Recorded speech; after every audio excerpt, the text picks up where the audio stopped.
Sit. Good. Yeah, that's good. Hey, I'm Rob.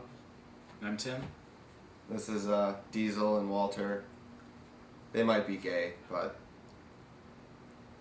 they're really gay. I'm just kidding. I grew up in rural western Kansas in a very tiny town called Goodland. My parents they're a preaching family. My dad's a pastor of a Bible-based Christian church. I grew up in a suburb of Detroit. It was a very small community of people. There were no gay people. I didn't know any. I didn't know of any. For me too, I didn't know any gay people. It was it was well known that being gay was a sin, and they weren't particularly hateful about it, but obviously it wasn't something I could even talk about being. He'd go to hell.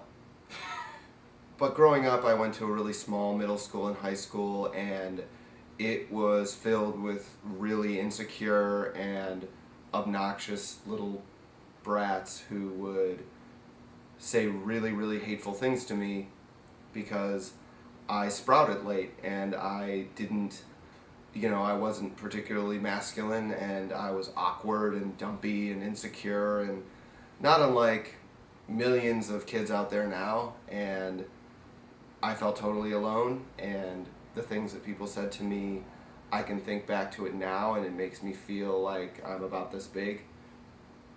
And it was just, I felt utterly alone because I didn't have anybody to talk to about it. Because of my upbringing and because I was so involved in the church and I was so, to my core, sure that I couldn't be gay and that it was a sin and that this was a test and that I could beat it and I could be good enough for God to take it away.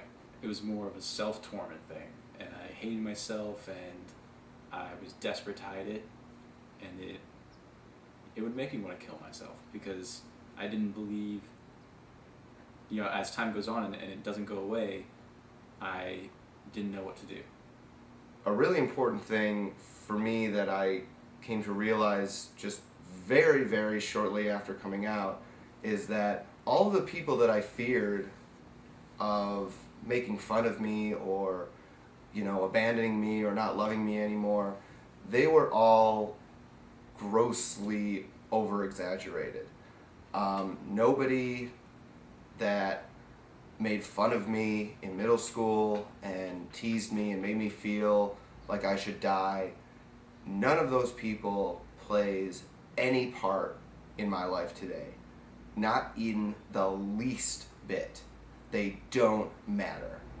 Those people don't matter. High school, middle school, doesn't matter. I thought that I would lose all of the friends that were Christians and who knew me as a Christian person, and I thought that my family, honestly I didn't know what to think about my family, and you feared that they might disown you. Yeah, and it took me over a year after I had come out to my friends to finally tell my parents. But once I told my parents, and I crossed that hurdle, it was such a relief for me, and I finally felt like I could just be who I was.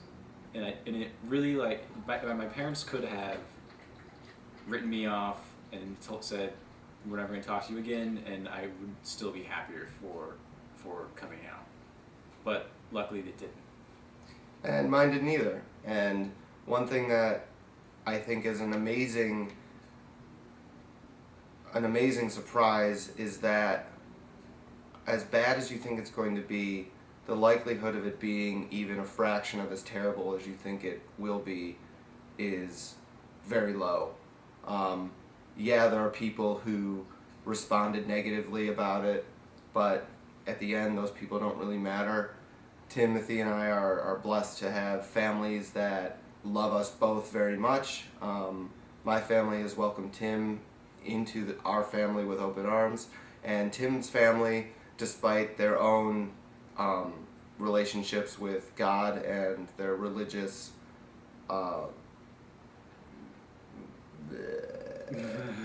Despite their religious beliefs, yeah. we love each other and we're family, and they have a relationship with Rob and they love Rob. In spite of their disagreements with who we are. And sometimes that's the best that you can ask for people. And relationships change, and you all grow for the better, hopefully. Tim and I are now going to get married, and we're starting a family with 2 dogs. And honestly, it gets so much better because personally I'm in a place that I'm the happiest I've ever been in my life, and I don't foresee it getting anywhere but better from here. Many friends who I thought would never accept me completely as a gay man have, and are very supportive.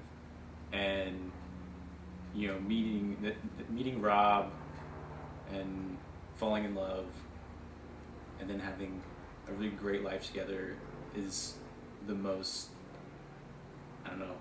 normal thing I've ever done.